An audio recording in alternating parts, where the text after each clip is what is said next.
joven, alto, hermoso, tenía toda la pinta para ser un tremendo rey. Además de eso, hermano, mire, ser joven, ser alto y ser hermoso, son tremendas cualidades. Amén, la mujer. Amén, ¿verdad? Ahora, pero ser humilde, aparte de eso, eso aparte. Pero este hombre tenía todo eso. Sin embargo, hermanos, a este hombre, cuando se le entrega el poder, viene un cáncer a su corazón. Un cáncer del alma le corrompió. Ha conocido personas usted que en sus inicios son muy buenos, muy humildes, muy amables, pero que de pronto vino el poder o vino buenos tiempos a su vida, ahora son arrogantes. Bueno, eso le pasó al rey Saúl. Un cáncer corrompió su corazón, que lo terminó llevando a confiar más en él que en Dios. Desobedeció a Dios y no sintió dolor por sus acciones, porque que haya desobedecido a Dios no es la gran noticia. Nosotros de vez en cuando lo hacemos. Lo que sí es noticia es que no le haya dolido en el corazón a Saúl. Entonces, por eso yo puse efectos de un corazón endurecido. Al contrario, Saúl, al verse desenmascarado, como lo vimos la semana pasada, que las vacas no dejaban oír, ¿verdad?, lo que estaba diciendo, desenmascarado, él se justificó, como que si no tuviera que responder a Dios por sus acciones. Hermano, usted y yo hemos pecado ante Dios, y aunque en su familia no lo sepan, aunque en su iglesia no lo sepan, aunque su cónyuge no lo sepa, ante Dios sabemos que hemos pecado. Pero a veces el camuflaje nos hace pensar que nada pasa. Cuidado con un corazón endurecido. Dios nos llama para que nos pongamos a cuenta con Él y podamos nuevamente retomar el camino que Él nos pone. Al ver la reacción de Saúl, nos queda claro que en él no se cumplió el arrepentimiento. ¿Se acuerdan que David, el próximo rey, cometió un pecado peor que el de Saúl? Pero cuando fue confrontado por un profeta, al igual que Saúl, David dijo: yo he pecado y he hecho lo malo delante de mi Dios. Y de ahí nace el Salmo 51. Sin embargo, vemos que Saúl no se arrepiente, sino que se remuerde. Lo mismo que le pasó a Judas. Judas no se arrepintió. Fíjense que Judas, aparte que estaba profetizado que él sería quien vendería al Señor, pero él podía ir a la cruz todavía y arrepentirse, como aquel hombre que a última hora se arrepintió. Pero Judas no se arrepintió. Se remordió la conciencia, regresó donde estaban los sacerdotes y les lanzó las monedas y les dijo: yo he pecado, he entregado sangre inocente. ¿Le salvó ese remordimiento a Judas? No, se remordió. A veces nos pasa eso. Eso le pasó a Saúl. Ahora, el remordimiento es eso. El remordimiento no te lleva a Dios. Ahora, el arrepentimiento sí te lleva a Dios. Se siente igual. Te remuerde, te duele, te molesta, pero sí te lleva a Dios. Saúl, al ser confrontado con su pecado, tenía remordimiento temporal, emocional y circunstancial. Mire, hay un tipo de arrepentimiento que nos lleva a acercarnos con Dios. Dice 2 Corintios 7:10. La tristeza que Dios busca es la que produce un cambio de corazón y de vida. Ese cambio lleva a la salvación y por ello no hay que lamentarse. Es un cambio que te lleva a acercarte a Dios. Quiero que vayamos a la palabra de Dios, ahí a 1 Samuel capítulo 15, los que tienen Biblia. Me gusta que vaya corroborando usted lo que se predica aquí, para que no le digan, para que no le cuenten. 1 Samuel capítulo 15, versículo 24 al 35. Si gusta puede ponerse en pie mientras leemos la palabra del Señor. Reverencia a su santa palabra. Dice la palabra del Señor así: entonces Saúl dijo a Samuel: Ojo, yo he pecado, pues he quebrantado el mandamiento de Jehová y tus palabras, porque temía al pueblo y consentía la voz de ellos.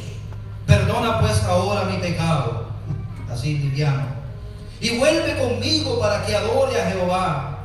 Y Samuel respondió a Saúl: no volveré contigo, porque desechaste la palabra de Jehová, y Jehová te ha desechado para que no seas rey sobre Israel. Y volviéndose Samuel para irse, él se asió de la punta de su manto, y éste se rasgó. Entonces Samuel le dijo: Jehová ha rasgado hoy de ti el reino de Israel, y lo ha dado a un prójimo tuyo mejor que tú. Además, el que es la gloria de Israel no mentirá, ni se arrepentirá, porque no es hombre para que se arrepienta. Y él dijo: yo he pecado, pero te ruego que me honres delante de los ancianos de mi pueblo y delante de Israel, y vuelvas conmigo para que adore a Jehová tu Dios. Y volvió Samuel tras Saúl, y adoró Saúl a Jehová. Después dijo Samuel: traedme a Agag, rey de Amalec. Y Agag vino a él alegremente, y dijo a Agag: ciertamente ya pasó la amargura de la muerte. Samuel dijo: como tu espada dejó a las mujeres sin hijos, así tu madre será sin hijo entre las mujeres. Entonces Samuel cortó en pedazos a Agag delante de Jehová en Gilgal. Se fue luego Samuel a Ramá, y Saúl subió a su casa en Gabá de Saúl. Y nunca después vio Samuel a Saúl en toda su vida, y Samuel lloraba a Saúl, y Jehová se arrepentía de haber puesto a Saúl por rey sobre Israel. Vamos a orar. Padre, te pedimos, Señor, que nos ayudes a entender estos pasajes que acabamos de leer. A mis hermanos, a que estén atentos, y a mí, Señor, para que pueda exponer fielmente lo que tú has puesto en mi corazón. Gracias te damos, Espíritu Santo, tú que eres el Maestro, el que enseña y el que nos ayuda y el que abre nuestros oídos espirituales. Gracias, en el nombre de Jesús. Amén. Tome asiento, hermano, que vamos a estudiar estos pasajes que hemos leído. Pasajes hermosos, intrigantes, y que nos dejan, a veces nos dejan con algunas preguntas que el mismo texto nos contesta. Puede tomar asiento, los hermanos. Saúl fue desechado. Le voy a decir una cosa, hermano, para que no nos perdamos en la historia. Saúl fue desechado, pero sabe que después de esto que acabamos de leer, siguió reinando muchos años más, ya desechado. ¿Sabe cuántos años siguió reinando Saúl después de que fue desechado por Dios? 25 años. Y usted dice: pero ¿cómo siguió reinando 25 años si estaba desechado por Dios? De este punto para adelante vamos a ver a un Saúl. Vamos a ver a un Saúl dirigido totalmente por sus impulsos, por su pecado, y a veces dirigido hasta por la brujería. Un Saúl malvado, vamos a ver de aquí en adelante. Dice que siguió reinando todavía 25 años más. El rechazo de Saúl era final, inmediato, pero tardaría un tiempo en que Dios prepararía al próximo rey de Israel. Acuérdense, en ese tiempo ese joven, creo que en ese momento ni había nacido, David. La Biblia dice que David era muy joven cuando Dios lo llamó. Ahora, vamos a ver en los pasajes que hemos leído el débil esfuerzo de Saúl por arrepentirse. Se recuerdan que la semana pasada fue confrontado por Samuel y él empezó a poner una serie de excusas. Hoy, en estos pasajes, pareciera que Saúl ya reconoció y ya se arrepintió. Pero vamos a leer con cuidado. Dice: entonces Saúl dijo a Samuel: yo he pecado. Dice el primer versículo, ¿verdad? Hermano, piensen en esto. Cuando usted ve a un ladrón por la televisión arrepentido, pidiendo perdón, ¿usted cree que lo hace de corazón? ¿Sabe cómo fuera creíble que antes de que lo agarren, llame a un policía y le diga: señor policía, venga, le quiero declarar algo, yo soy un ladrón, y quiero pedir perdón. Hermano, yo creo que ese hombre lo condecoraría.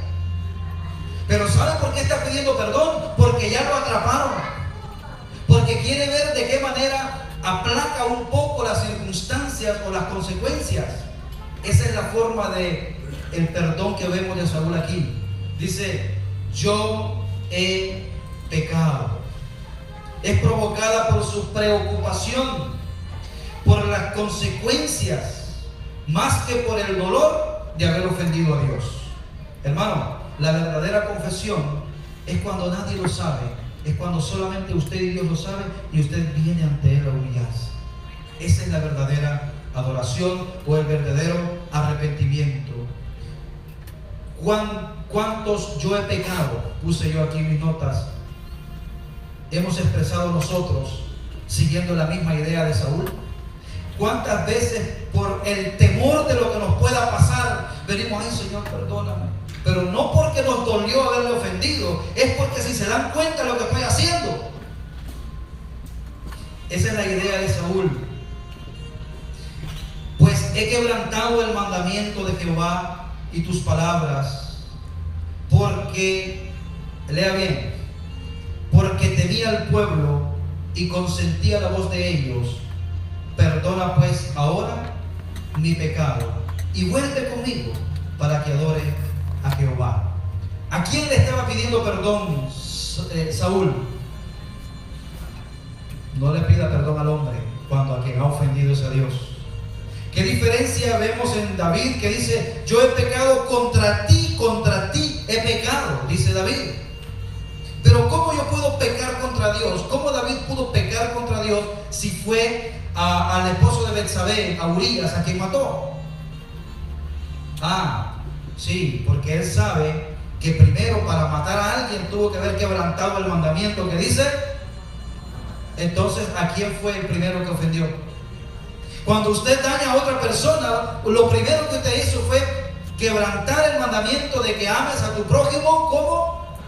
No lo hiciste, ya quebrantó. O sea, todo, hermano, comienza con desobedecer a Dios.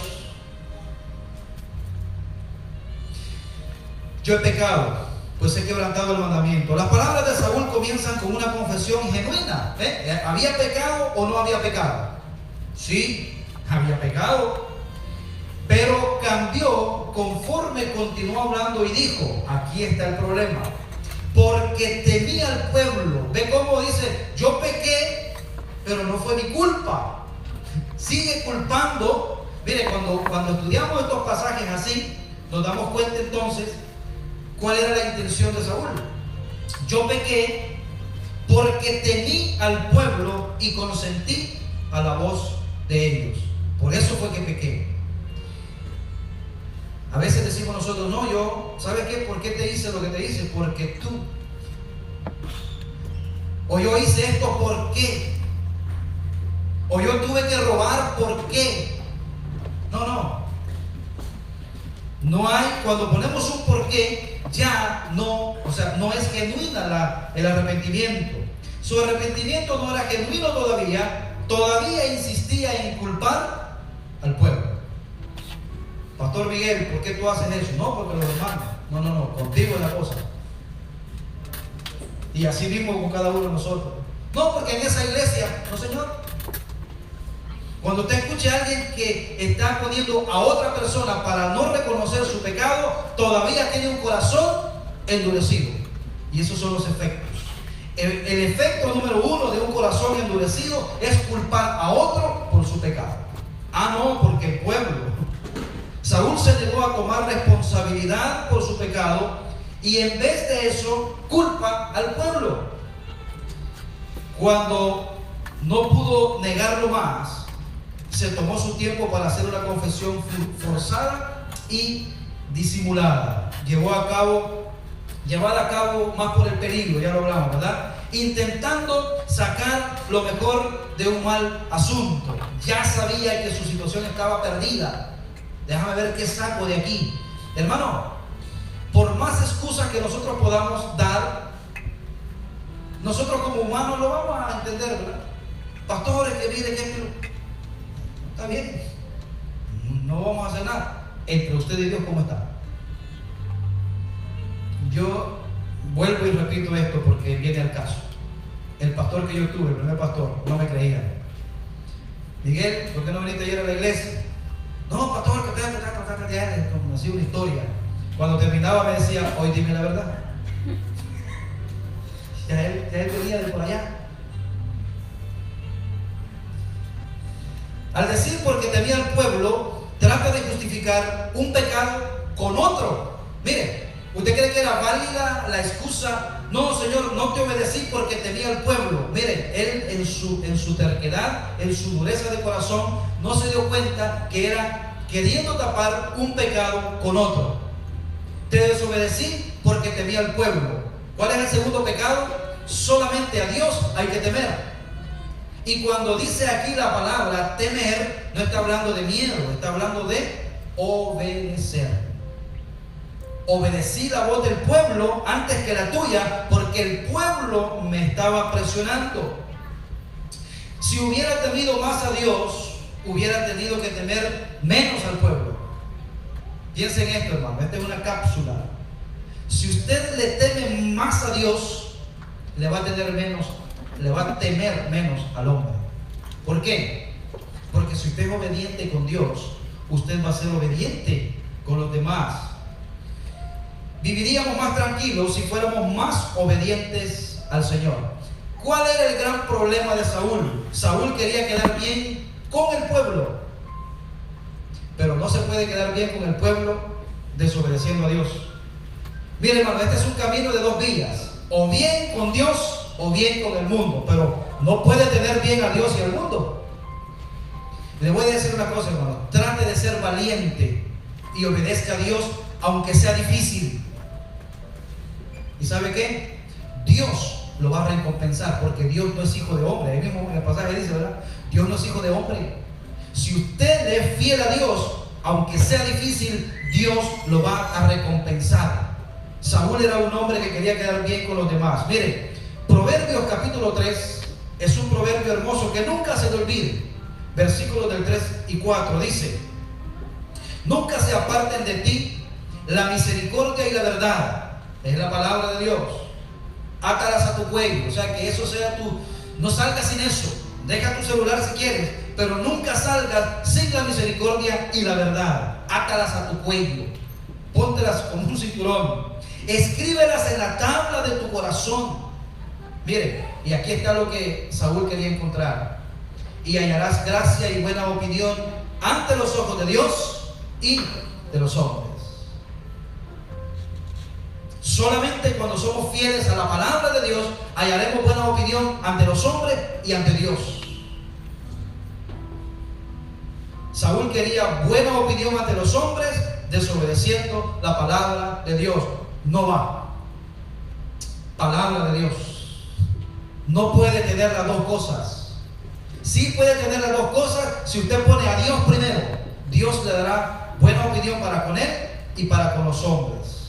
La libertad más grande, el gozo más grande y la vida abundante viene de nuestra obediencia al Señor. Amén. Usted, hermano, vive en libertad cuando es obediente al Señor. El desobediente no vive en libertad, vive siempre escondido, vive siempre pensando que lo persiguen. Mire lo que dice Saúl: perdona pues ahora mi pecado. O sea, así, livianamente. Cuando yo leí este pasaje, perdona ahora mi pecado y vuelve conmigo para que adore a Jehová, me venía a la mente los jóvenes que hacen tremendo estrago y ¿saben cómo lo quieren arreglar todo? ¿Cómo lo quieren arreglar? Sorry. Una señora, venía un señor que sus dos manos se las habían cortado. Y le dijeron: ¿qué le pasó? No, le dijo: este es un sorry y este es un excuse me. sorry, te acabas de cortar la mano al hombre, vas preso. Pero los jóvenes de hoy quieren todo, sorry. Bueno, Saúl quería solucionar con un sorry, así sencillo. Perdona pues, vaya, perdona ya mi pecado y vuelve conmigo a Jehová, vamos a la iglesia. No, Señor. En vez de tratar con el profundo problema en su corazón de rebeldía y necedad contra Dios, Saúl pensó que una palabra de Samuel podría solucionarlo todo. Hermano, piensen esto. Hay personas que se meten en grandes problemas y no consultan a nadie y se meten en grandes problemas. Pero cuando están metidos en el problema, vienen aquí o donde sea. Óreme, por favor. ¿Me puede hacer una oracioncita? ¿Usted cree que con una oracioncita, con un sorry, se va a limpiar todo ese gran problema que usted tiene? Esa es la idea que a veces el hombre tiene, que vamos a limpiar eso. Eso fue lo que le dijo Saúl. Vuelve conmigo ya. Muchas veces cuando nos encontramos envueltos e inmersos en circunstancias producto de nuestras desobediencias, queremos solucionarlo con una pequeña oración. A veces Dios nos bendice y nos ayuda, amén. Porque ninguno de los que estamos aquí estamos pagando lo que merecemos. Todos los que estamos aquí merecemos pagar mucho por nuestros pecados. Pero Dios tiene misericordia de nosotros, amén. Aquí ex perversos estamos aquí. Nosotros no estamos aquí por buena gente. Estamos aquí porque hemos reconocido la gracia de Dios y Él nos ha limpiado. Por eso todo lo que estamos aquí no podemos juzgarlo el uno al otro. No, oye, tú también fuiste perdonado igual que yo. Yo soy el presidente. Yo soy el primero. Este era el caso de Saúl. Perdona por ahora mi pecado y vuelve. Dios sabía que el corazón de Saúl, ojo mi hermano, Dios sabía que el corazón de Saúl estaba lleno de rebeldía, corazón rebelde y obstinación. Nadie lo iba a mover de ahí, ni con una oración, ni con ayuno, ni con nada. Si el corazón no está dispuesto a cambiar, no importan los ritos religiosos. Eso es lo que ningún hombre podría saber con certeza. Solamente Dios conocía el interior de Saúl. Fíjense que a Samuel, ¿quién lo hubiera podido engañar? Saúl. Pero como a Samuel lo dirigía Dios, a Samuel lo que le quedaba era llorar por lo que le pasaba a él. Dios lo sabía. Saúl estaba interesado en que Samuel lo acompañara como muestra de apoyo ante el pueblo. Mire, hermano, esta idea de Saúl ir al pueblo a sacrificar no venía de un corazón limpio. ¿Sabe lo que quería? La presencia de Samuel me va a poner otra vez en buena posición con el pueblo. Mire, Saúl vivía de las apariencias. La apariencia no es suficiente cuando el corazón está en abierta rebelión y pecado contra Jehová. No es suficiente la apariencia. Vamos a seguir leyendo los pasajes. Y Samuel respondió a Saúl: no volveré contigo, porque desechaste la palabra de Jehová, y Jehová te ha desechado para que no seas rey sobre Israel. Volviéndose Samuel para irse, mire qué interesante, ya Samuel dijo: aquí no tengo nada más que hablar contigo. Hermano, hay personas que usted ya habló todo lo que tenía que hablar, que si se queda hablando ya es por gusto. Samuel dice: ya tengo que irme. ¿Y sabe lo que hizo Saúl? No te vayas, por favor. Y se asió de él. ¿Y sabe qué hizo? Parece que el manto de Samuel estaba un poco podridón. O era la fuerza, o era la fuerza que tenía Saúl, que cuando le rompió un pedazo de manto le quedó en su mano. Entonces Samuel le dijo, ahí aprovechó Samuel a profetizar. Y le dice: Jehová ha rasgado hoy de ti el reino de Israel y lo ha dado a un prójimo tuyo mejor que tú. Eso era veneno para un corazón orgulloso. Que a mí me vengan a decir que hay alguien mejor que yo en la rama en la que yo me desenvuelvo. Bueno, si soy humilde digo, gloria a Dios, ¿verdad? Pero si soy orgulloso digo, mejor que yo. Ese fue el caso de Saúl. Y él le dijo: yo he pecado. ¿Qué significa eso? Según los jóvenes, yo he pecado, pero te ruego que me honres. Mire, te ruego que me honres delante de los ancianos, de los ancianos.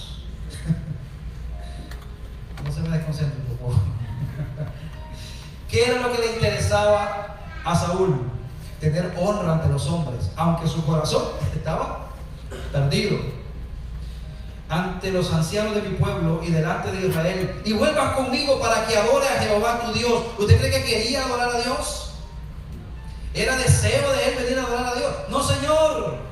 Querían que lo vieran en la iglesia, en el culto. Y volvió Samuel tras Saúl y adoró Saúl a Jehová. Mire, cuando Dios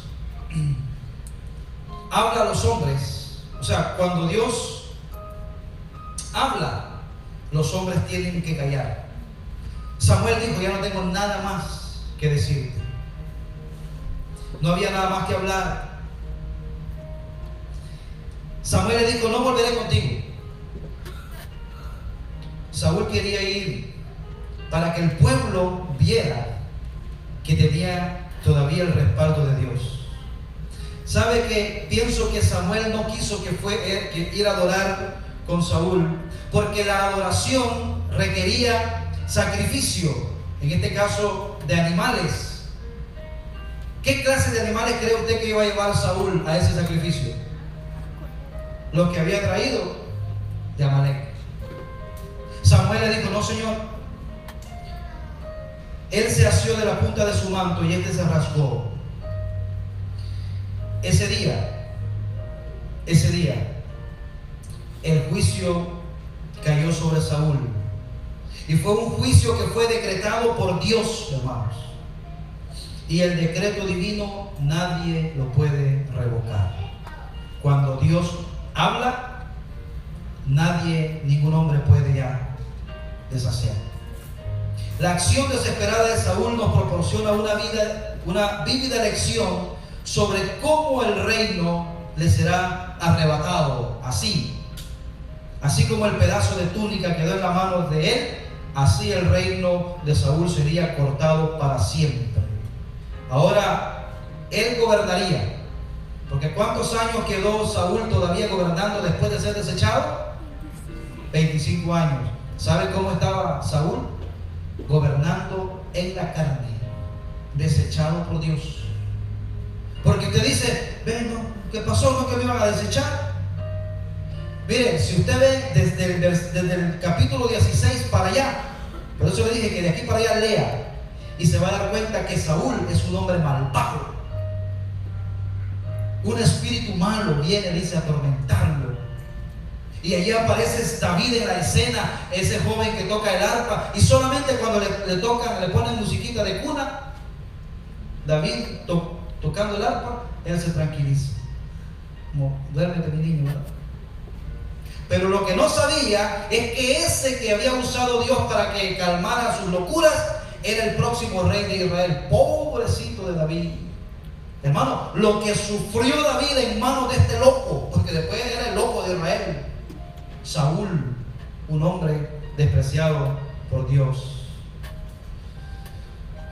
Mire, el Señor me enseñaba algo interesante de ese pedazo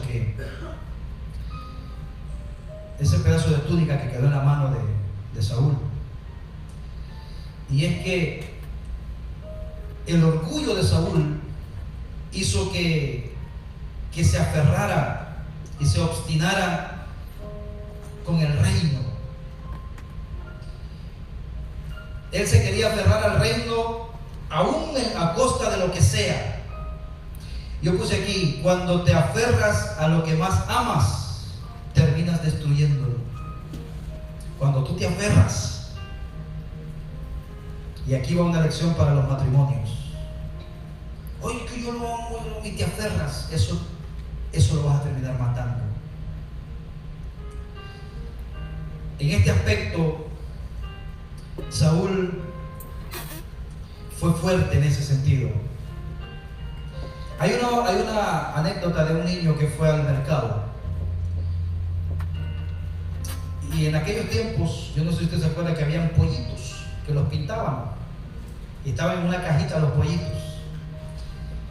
Y si uno iba al pueblo, pues quería traerse un pollito. Bueno, la madre le pidió el pollito y le compró el pollito al niño porque qué madre le aguanta eso. Comprámelo. Bueno, le compró el pollito. El problema es que ese pollito lo daban en una bolsita plástica de papel. Y el pollito, como estaba vivo, hacía su gracia y le rompió la bolsita. Entonces el niño no tuvo más que traerlo en su mano. Pero ¿sabe lo que pasaba? Que a medida que iba pasando el tiempo, el pollito quería soltarse. Y el niño, ¿qué hacía? Lo apretaba. Y el pollito más quería soltarse, el niño lo apretaba, hasta que un punto no calculó y lo apretó mucho y el pollito ya no se movió. El pollito murió porque se aferró mucho a lo que él tanto quería. Bueno, Saúl se aferró tanto al reino que terminó siendo destruido.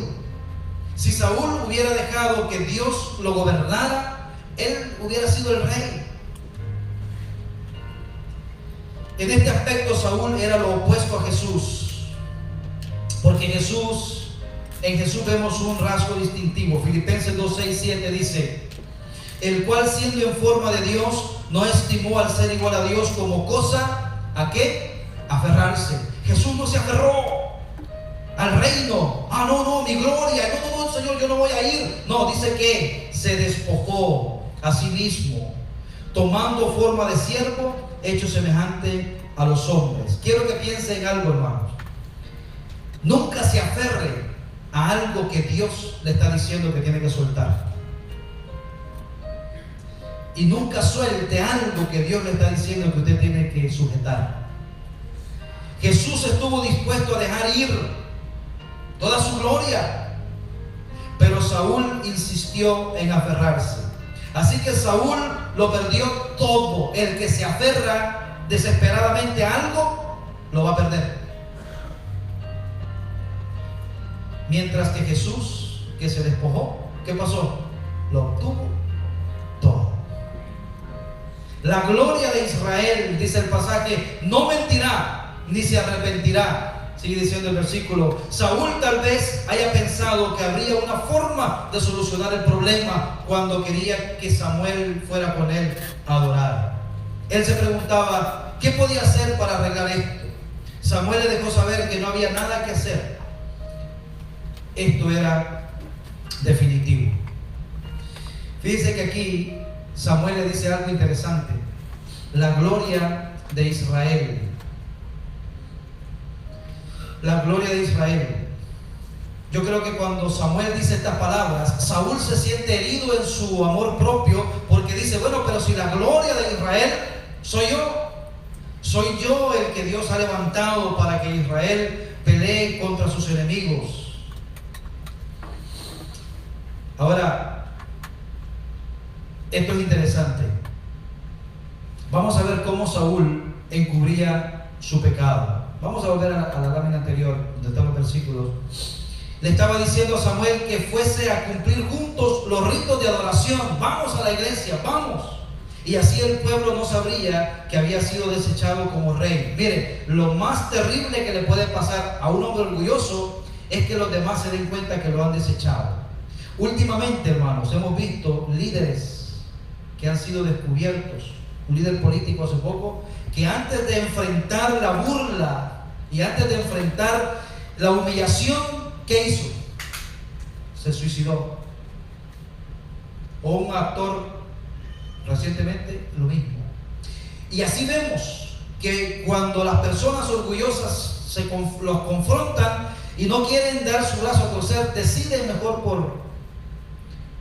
por apartarse de la escena de la manera menos indicada. Saúl quiso arrepentirse, pero no quería pasar la pena de su desobediencia. Quería que los gobernantes, que los hombres de Israel no se dieran cuenta que ya Dios lo había desechado. Él está mucho más preocupado por su imagen que por su alma. Ese es el verdadero caso de Saúl. Más preocupado por su imagen que por su alma. Aquí él hace totalmente manifiesta su hipocresía de querer aparentar ante los líderes de Israel lo que no era. Dice que volvió Saúl Samuel dice que dijo, está bien, vamos a ir. Y Samuel no quiso que el pueblo de Israel supiera abiertamente lo que pasaba con Saúl, porque no quería crear una rebelión entre el pueblo. Imagínense ahora mismo el pueblo, sabiendo que Saúl ya no significaba nada, ahora iba a haber una rebelión, una anarquía, cada quien iba a comenzar a hacer lo que quería. Eso Samuel sabiamente lo llevó tranquilo. Y volvió, dice Samuel, tras Saúl, y adoró Saúl a Jehová. Cuando Saúl fue a adorar a Jehová, pregunta, ¿le hizo eso algo de bien al reino para Saúl?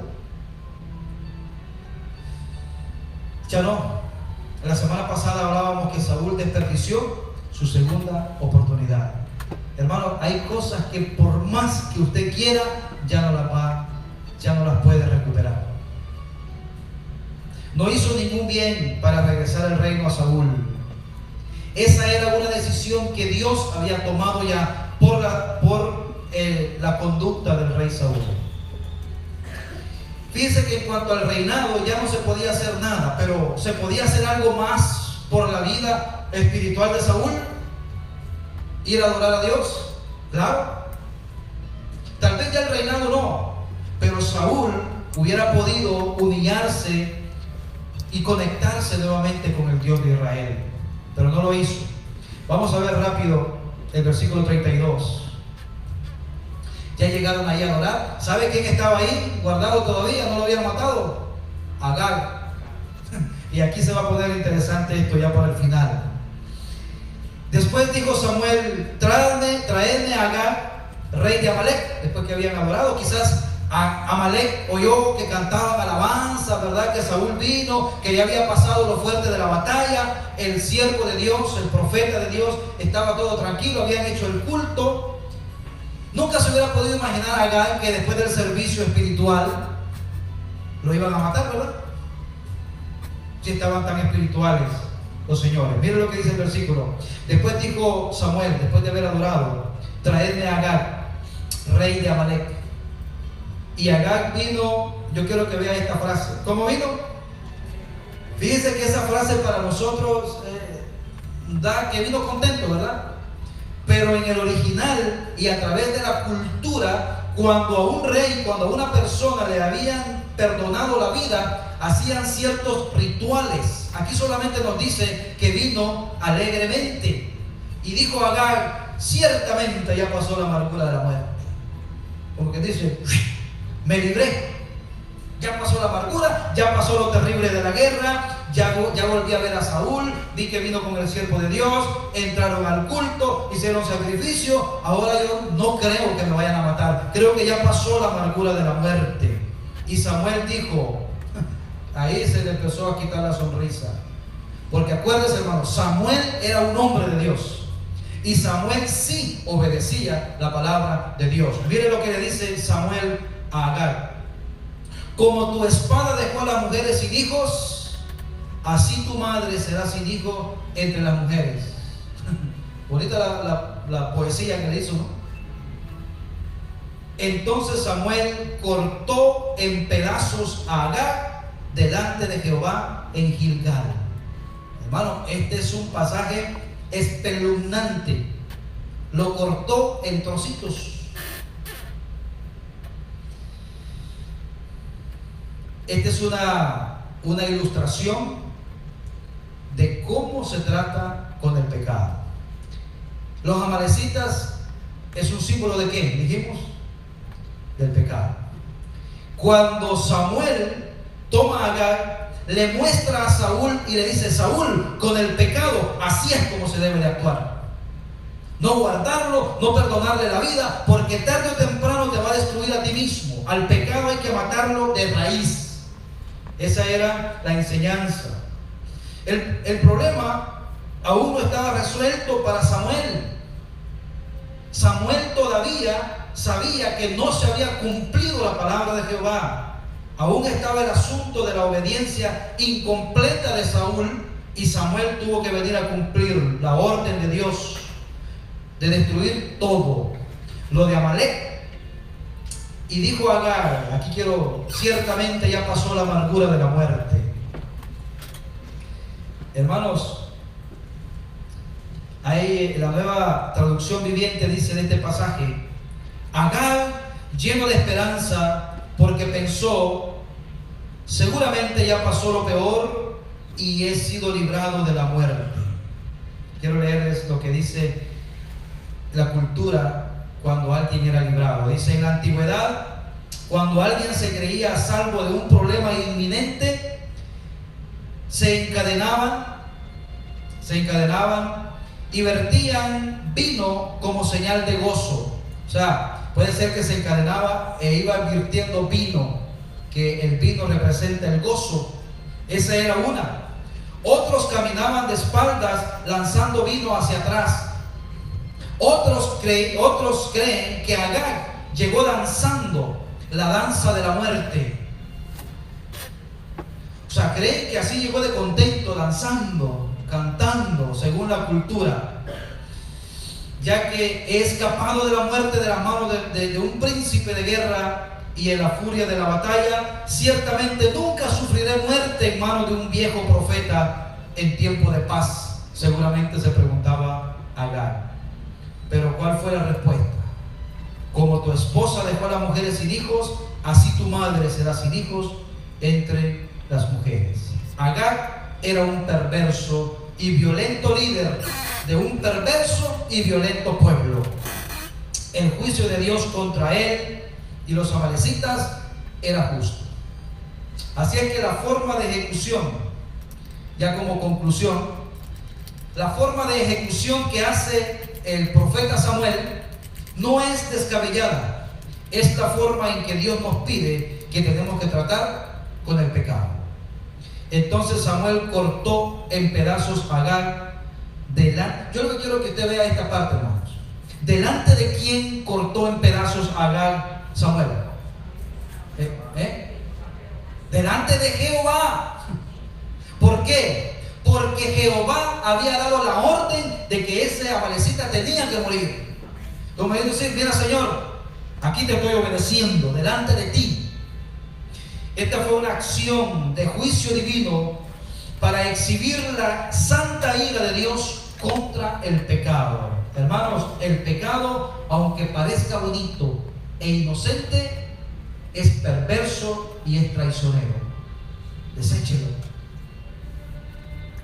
Samuel era un sacerdote y seguramente como sacerdote su oficio lo llevaba a sacrificar animales, pero la Biblia nunca nos dice, es la primera vez que se muestra que él, en este caso, había hecho pedazos a un hombre. Ahora, sin dudas, este viejo profeta levanta una espada y probablemente un cuchillo grande como los que usaba en los sacrificios y lo clava sobre este orgulloso y violento rey. Al orgullo en el corazón hay que clavarle un cuchillo, hermano. El orgullo es el pecado más grande que hace que nosotros nos volvamos de espaldas a Dios. Satanás fue creado como Lucifer, como aquel que cuidaba el trono de Dios, hasta que se encontró en él maldad. Orgullo fue lanzado. Samuel cortó en pedazos a Agar. Lo hizo delante de Jehová. No fue delante de Saúl para mostrarle lo débil o lo orgulloso que era. No, Señor. Samuel no quería demostrarle a él nada. No fue delante de Israel para mostrarle lo fuerte o lo duro que era Samuel. Esto fue delante de Jehová, en completa obediencia a Jehová. ¿Puede imaginarse la escena? Sin embargo, Samuel lo hizo delante de Dios. Hermanos, en esta tarde, sería lindo que nosotros también trajéramos a Agar. Agar es ese pecado que Dios nos ha dicho que debemos de ofrecer y que debemos de eliminar. Quizá el suyo pueda ser diferente al mío, pero siempre hay uno que está molestando ahí. ¿Qué le parece si inclinamos nuestro rostro por un momento y meditamos un poco en esta palabra? Señor, sabemos, Señor, que así como la orden de Saúl fue estricta, también, Señor, en el Nuevo Testamento Tú nos has dicho, Señor, que debemos de despojarnos. Es la misma idea de todo pecado y de todo peso que nos asedia, que nos molesta, que nos pone emboscada. Te pedimos, Señor, que nos ayudes y poder escuchar el balido de las ovejas, que a veces el orgullo no nos permite escuchar. Y que podamos, Señor, traer a Agar ese pecado mayor y hacerlo pedazo en tu presencia, Señor. Ayúdanos, Señor, a no fallarte más. Ayúdanos, Señor, a serte fieles. Ayúdanos, Señor, porque solamente cuando obedecemos completamente a tu palabra es que nosotros podemos experimentar la paz que sobrepasa todo entendimiento. Señor, yo te pido perdón por mis pecados. Te pido, Padre Celestial, que me des la fortaleza para serte fiel en lo poco. Te pido, Señor, que me ayudes, porque como pastor, Señor, quiero caminar con la frente en alto. Y quiero también, Señor, no tener impedimentos a la hora de predicar tu palabra. Ayúdame, Señor, a serte fiel delante de ti. Ayúdame, Señor, a poder tener buena opinión delante de ti, Señor, que es lo más importante. Porque sé que entonces tendré buena opinión para con los hombres. Bendice a mis hermanos aquí. Sé que cada uno, Señor, de los que estamos aquí, luchamos con pecados que tú, Señor, nos mandaste a destruir. Y que hemos destruido algunos.